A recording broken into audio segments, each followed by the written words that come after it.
हाँ जी, very good morning, dear students. We are going to start with the next chapter, that is surface chemistry. It's very interesting and very useful chapter in our daily life also. You will come across so many applications which you will find that you have been finding, you have been trying to search their answers, and you'll be able to get the answer of many of your questions in this chapter, like why sky is blue in color, why ocean water is blue in color, and there are lot many things, why delta formation take place, why tinge of cigarette smoking is blue in color. All these things we are going to talk about in the surface chemistry chapter. So this is one chapter which I feel has a lot of application in our daily life also. Surface chemistry की definition पे चलते हैं। Surface chemistry deal करती है properties के साथ जो कि एटम या मॉलिक्यूल की प्रॉपर्टीज़ होती हैं, जो कि किसी भी सब्सटेंस के सरफेस के ऊपर रिटेन होती हैं। तो जो सब्सटेंस किसी मॉलिक्यूल को, एटम को दूसरे सब्सटेंस के मॉलिक्यूल को, एटम को अपने सरफेस पे रिटेन करता है, तो इस पूरे फिनोमेना को एड्सॉर्प्शन कह देते हैं। तो जो मॉलिक्यूल, जैसे ये पेपर है, पेपर के ऊपर कोई पार्टिकल अपने आप को रिटेन कर रहा है, ठीक है?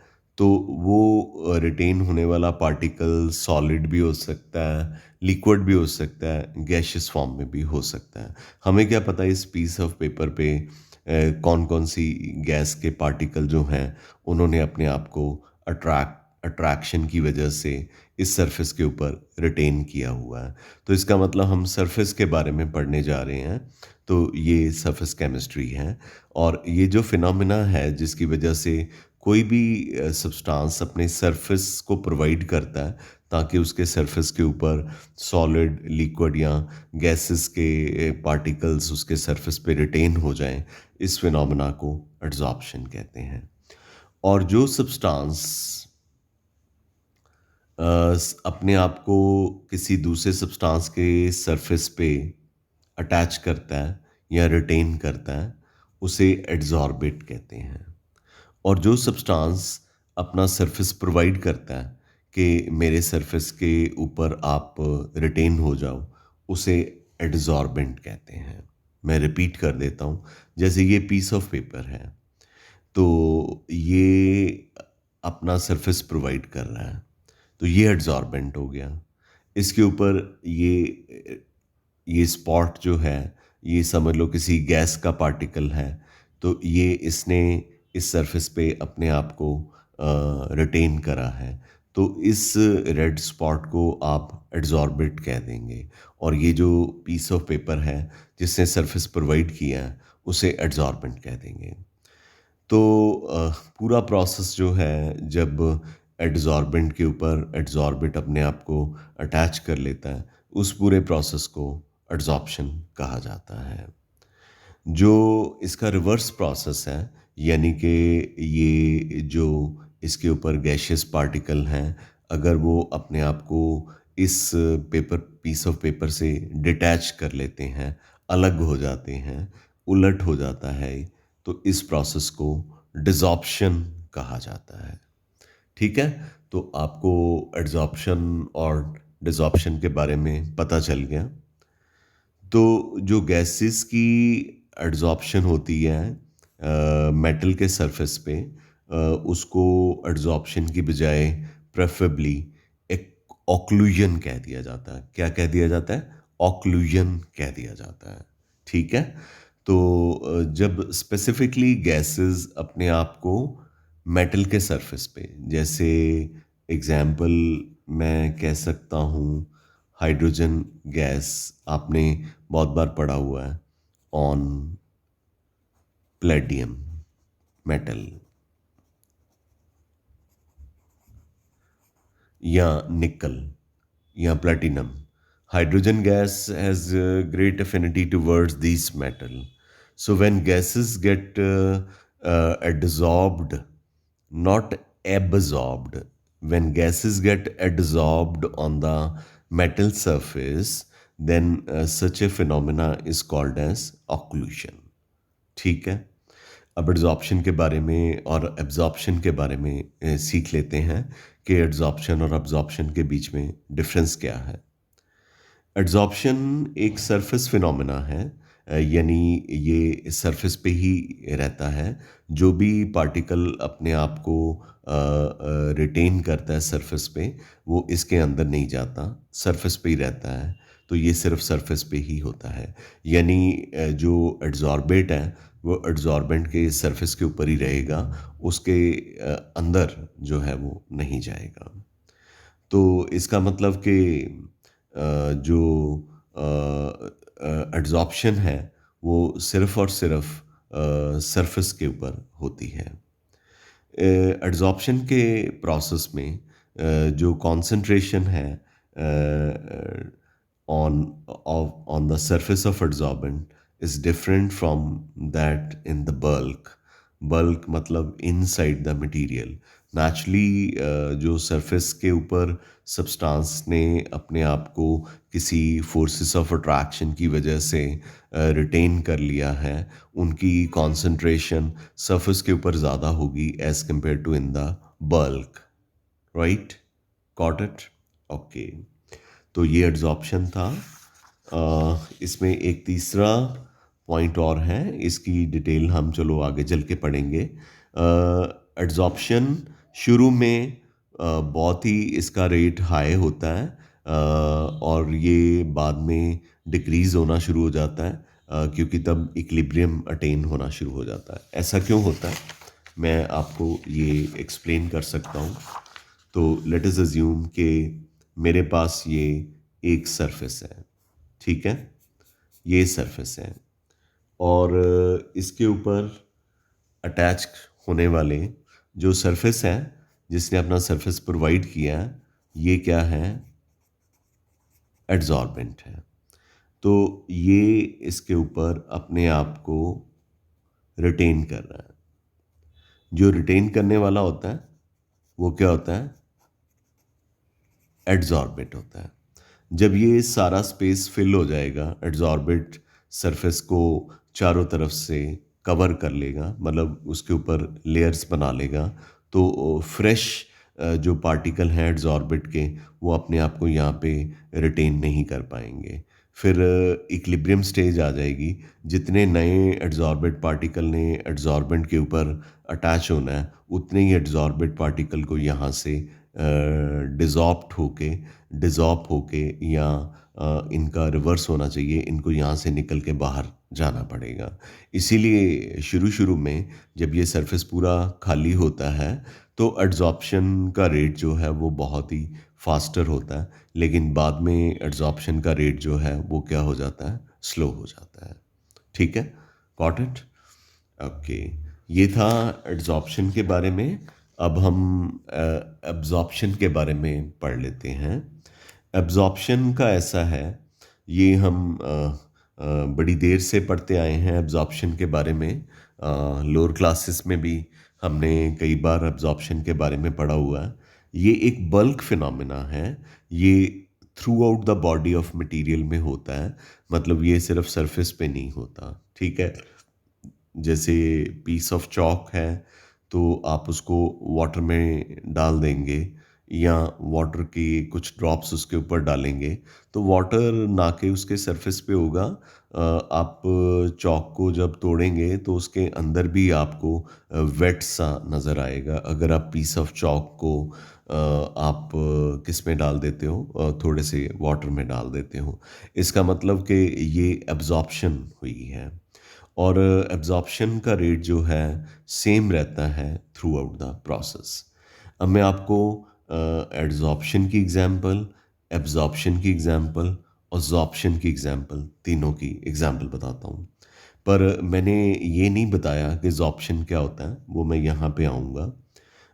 जब कोई सब्सटेंस किसी सरफेस पे दोनों प्रोसेसेस शो करें, एड्सॉर्प्शन भी और एब्जॉर्प्शन भी, तो उस फिनोमेना को ज़ॉर्प्शन कहा जाता है।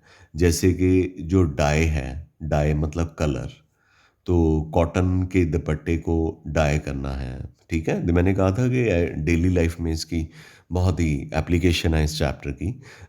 तो कॉटन के दुपट्टे को आपने डाई करना है, तो जो डाई है कॉटन के ऊपर एडज़ॉर्ब भी हो जाती है और कॉटन के फाइबर्स को अंदर से एब्ज़ॉर्ब भी कर देती है। यानी कि कॉटन फाइबर या कॉटन फैब्रिक जो है वो एड्सॉर्प्शन भी शो करता है और एब्जॉर्प्शन भी शो करता है, ठीक है? तो मैंने एब्जॉर्प्शन के बारे में आपको आइडिया फुली गुड आइडिया दे दिया। अब हम एग्जांपल्स पढ़ेंगे एब्जॉर्प्शन की। सिलिका जेल, आप बाज़ार से इलेक्ट्रॉनिक चीज़ें खरीदते हैं तो उसके बीच में एक छोटी सी पुड़ी निकलती है ना ऐसे, जैसे कोई वाटर कूलर ही खरीदा या आपने इलेक्ट्रॉनिक गुड्स खरीदी, तो उसके अंदर दानेदार एसी खरीदा, एयर कंडीशन खरीदा या थर्मस फ्लास्क खरीदी, उसके अंदर एक छोटी सी पूड़ी ऐसे पड़ी होती है, केटल खरीदी, तो ये सिलिका जेल इनके अंदर होता है। ये पोरस मटेरियल, मतलब वो जो पाउच होता है, थैली होती है जिसमें ये सिलिका जेल पड़ा होता है, ये पोरस होता है ताकि उस इंस्ट्रूमेंट के अंदर जो आपने बाय करा है वो उसके अंदर जो कोई थोड़ा बहुत मॉइस्चर है, सिलिका जेल ये डॉट्स के साथ दिखाया हुआ है, ये अपने सरफेस पे सिलिका जेल को क्या कर लेता है, एडज़ॉर्ब कर लेता है। तो अगर सिलिका जेल को आप वाटर वेपर के वेसल में रखेंगे तो जो वाटर वेपर है सिलिका जेल के ऊपर एड्जॉर्ब हो जाएंगे, अटैच हो जाएंगे। लेकिन अगर आप एनहाइड्रस कैल्शियम क्लोराइड को वाटर में रखेंगे सिलिका जेल की बजाय, तो कैल्शियम क्लोराइड जो है वाटर के साथ रिएक्ट करके हाइड्रेटेड कैल्शियम क्लोराइड बना देगा, वाटर यूनिफॉर्मली इसमें एब्जॉर्ब हो जाएगा। यानी सिलिका जेल को पानी में रखा तो वो एड्जॉर्प्शन की एग्जाम्पल है। सिलिका जेल को की बजाय अगर कैल्शियम क्लोराइड को पानी में रखा तो कैल्शियम क्लोराइड वाटर मॉलिक्यूल के साथ रिएक्ट करके हाइड्रेटेड मॉलिक्यूल जो है वो बना देगा, calcium chloride two water molecule. मैं और एग्जांपल देता हूँ। अमोनिया गैस है, आप उसको चारकोल चारकोल आपको पता है ना, ऐसे कोयले की एक वुड की destructive distillation in absence of air कर लो तो चारकोल होता है। तो ये चारकोल का पीस है, तो ये उसके ऊपर अमोनिया गैस जो है एडज़ॉर्ब हो जाएगी। ये चारकोल है और अमोनिया गैस के ये जो रेड कलर के डॉट्स दिखाए हुए हैं, ये इसके सरफेस के ऊपर, चारकोल के सॉलिड सरफेस के ऊपर एडज़ॉर्ब हो जाएगी। लेकिन अगर आप इसी की, ये यानी किसकी एग्जांपल होगी, एडज़ॉर्प्शन की। अगर आप अमोनिया को वाटर में डाल दोगे तो रिएक्शन ही हो जाएगा, यानी कि अमोनिया वाटर के अंदर एब्जॉर्ब ही हो जाएगी, ये अमोनियम हाइड्रोक्साइड बन जाएगा। तो ये किसकी एग्जांपल होगी, एब्जॉर्प्शन की एग्जांपल हो गई, ठीक है। और थर्ड एग्जांपल मैंने आपको ऑलरेडी बता दिया कि जो डाइज हैं वो एड्जॉर्ब भी हो जाती हैं और एब्जॉर्ब भी हो जाती हैं कॉटन फाइबर के ऊपर, तो इसलिए उसमें एब्जॉर्प्शन फिनोमेना होता है। उसको एड्जॉर्प्शन नहीं कहते, उसको हम क्या कहते हैं, एब्जॉर्प्शन। आप देखिए कॉटन की शर्ट मार्केट से आप बाय करते हैं तो आपने बहुत बार देखा होगा कि धूप में रखते रखते उसका कलर जो है निकल जाता है। जब मतलब आप उसको उसके अंदर एक इंस्ट्रक्शन दी हुई है, होती है कॉटन की शर्ट के अंदर एक इंस्ट्रक्शन होती है, वो इंस्ट्रक्शन में लिखा होता है shade in the dry in the shaded area. आप इसको सुखाएं उस एरिया में जहाँ पे धूप सीधी नहीं पड़ती। लेकिन फिर भी 7 8 10 12 15 20 महीनों के बाद आप देखते हो कि कॉटन का कलर निकलना शुरू हो जाता है, क्योंकि कॉटन के फैब्रिक के ऊपर जो कलर की यानी डाई की एड्जॉर्प्शन हुई थी वो धूप पड़ पड़ के डिजॉर्प्शन हो गई, यानी वो निकल गया। और जो एब्जॉर्प्शन हुई थी उसकी वजह से उसका कलर थोड़ा बचता रहता है। तो इस तरह से मैंने आपको डेली लाइफ की ये एक एग्ज़ाम्पल और दे दी। तो अब now you can understand very clearly कि कितनी मतलब थोड़े से 2 पेजेज़ में ही मैंने कितनी सारी एग्ज़ाम्पल्स आपको दे दी हैं। तो आप सोचिए कि ये 50 पेजेज़ का चैप्टर है तो आपको 100 एग्ज़ाम्पल इस तरह की मिल जाएँगी जो हमारी डेली लाइफ में बहुत यूज़फुल है। क्लियर है बेटा? ये थी एग्ज़ाम्पल एड्सॉर्प्शन, अब्ज़ॉर्प्शन एंड ज़ॉर्प्शन की। आगे पॉज़िटिव एंड नेगेटिव एड्सॉर्प्शन है। अगर कॉन्सन्ट्रेशन एड्सॉर्बिट की एड्सॉर्बेंट के सरफेस के ऊपर ज़्यादा है बल्क के कंपैरेटिवली, तो ये पॉजिटिव एड्सॉर्प्शन है and vice versa is called as negative adsorption. ठीक, ये आप मैनेज कर सकते हैं। आगे है कि कौन कौन से फैक्टर्स अफेक्ट करते हैं एड्सॉर्प्शन को जब हम गैसेस की एड्सॉर्प्शन जो है सॉलिड सब्सटेंस पे करते हैं। पहला फैक्टर है nature and surface area of adsorbent. देखिए जो डिफरेंट गैसेस हैं वो डिफरेंट एक्सटेंट पे डिफरेंट सरफेसेस पे अपने आप को एड्सॉर्ब करती हैं। वैसे जो सबसे एक्सीलेंट सॉलिड एड्सॉर्बेंट है, यानी कि जो अपने सरफेस पे गैसेस को एड्सॉर्ब करता है या लिक्विड को एड्सॉर्ब करता है, वो चारकोल और सिलिका जेल होते हैं। क्योंकि चारकोल को कभी पकड़ के देखिए, उसके बीच में छोटे-छोटे छेद नज़र आएँगे, होल्स। ये हाइली पोरस स्ट्रक्चर होते हैं। और सिलिका जेल को भी देखेंगे, हाँ, दवाइयाँ आती हैं मार्केट में कई जो हार्ट के पेशेंट हैं, निकोरेंडल नाम की दवाई खाते हैं। तो वो जब कैप को खोलते हैं ना, तो कैप के नीचे एक ढक्कन के नीचे ना एक चीज़ लगी होती है, फिट हुई होती है। तो वो प्लास्टिक सी चीज़ होती है, उसके अंदर आप खन खन खन करके देखोगे कानों के पास तो आपको आवाज़ आएगी। उसके अंदर सिलिका जेल होता है। क्यों सिलिका जेल डाला होता है उन्होंने? क्योंकि हर बार जब पेशेंट डिब्बी को खोलता है टैबलेट को निकालने के लिए, तो मॉइस्चर अंदर चला जाता है और मॉइस्चर की प्रेजेंस में टैबलेट की डीलिक्विसेंस हो जाती है, टैबलेट्स ख़राब हो जाती हैं, महंगी टैबलेट्स होती हैं। तो उनको अवॉइड करने के लिए फार्मास्यूटिकल कंपनीज़ जो हैं, ढक्कन के नीचे जो हैं वो क्या लगा देती हैं सिलिका जेल को, ताकि कोई भी वाटर की ड्रॉप्स या मॉइस्चर ह्यूमिडिटी की वजह से अंदर जाएं तो सिलिका जेल उसको अपने सरफेस पे एड्सॉर्ब कर ले।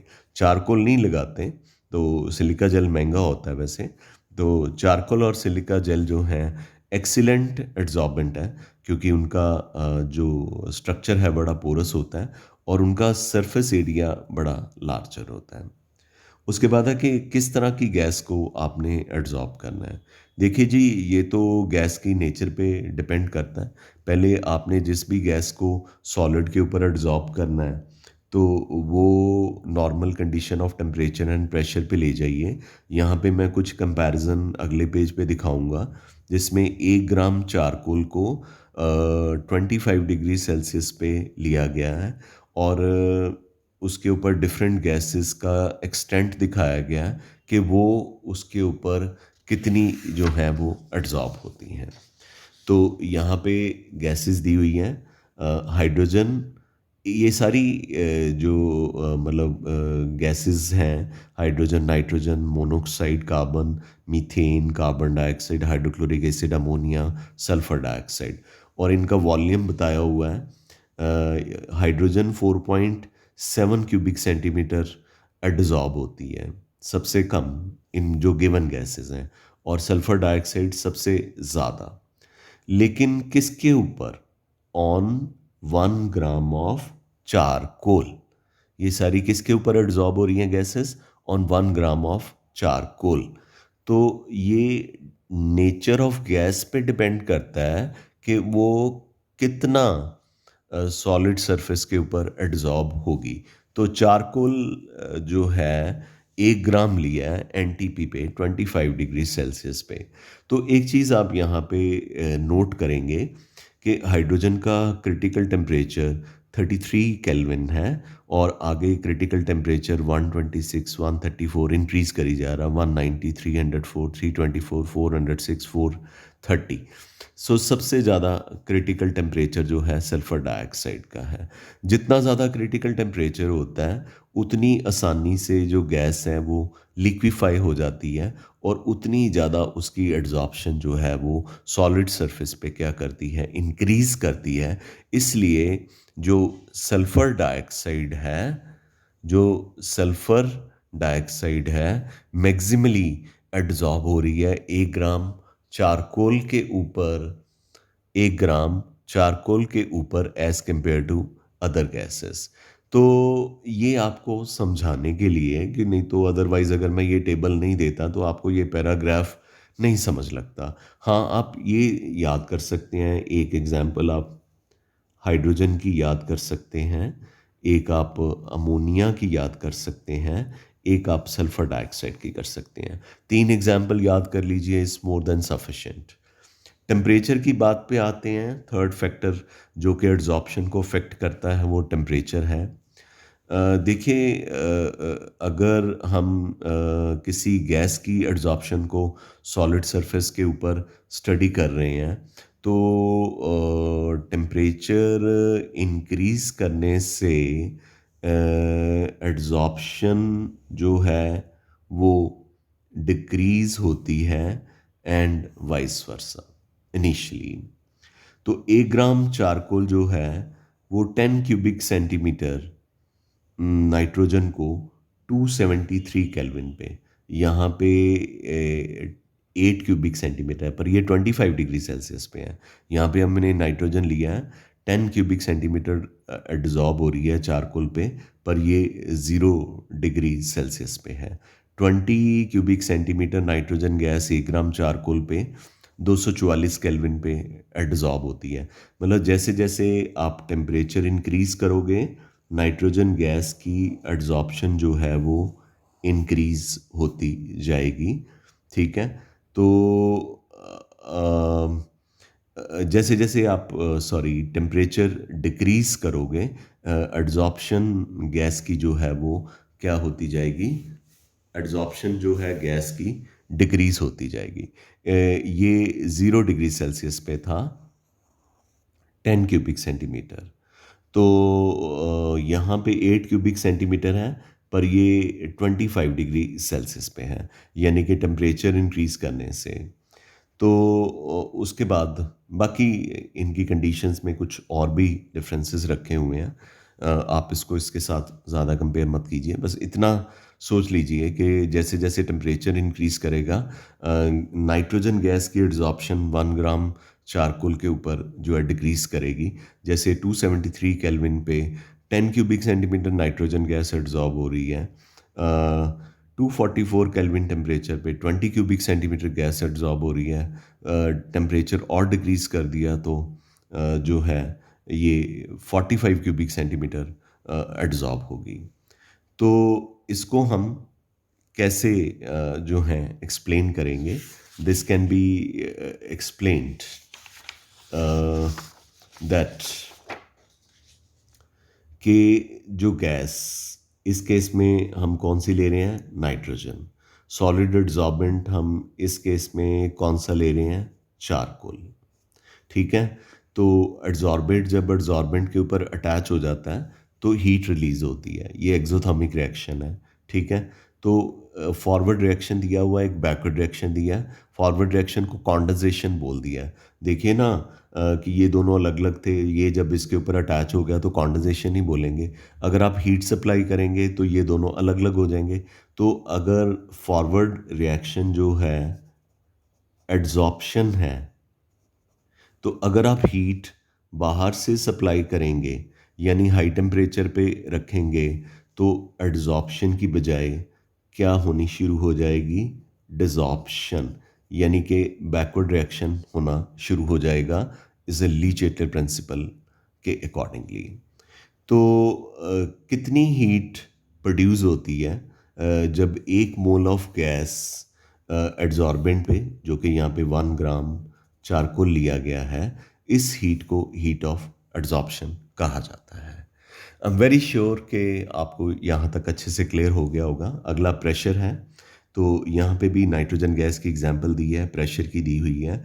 तो यहाँ पे दिखाया हुआ है कि वेरिएशन जो दिखाई हुई है एड्जॉर्प्शन की प्रेशर के साथ डिफरेंट कांस्टेंट टेम्परेचर पे दिखाई हुई है।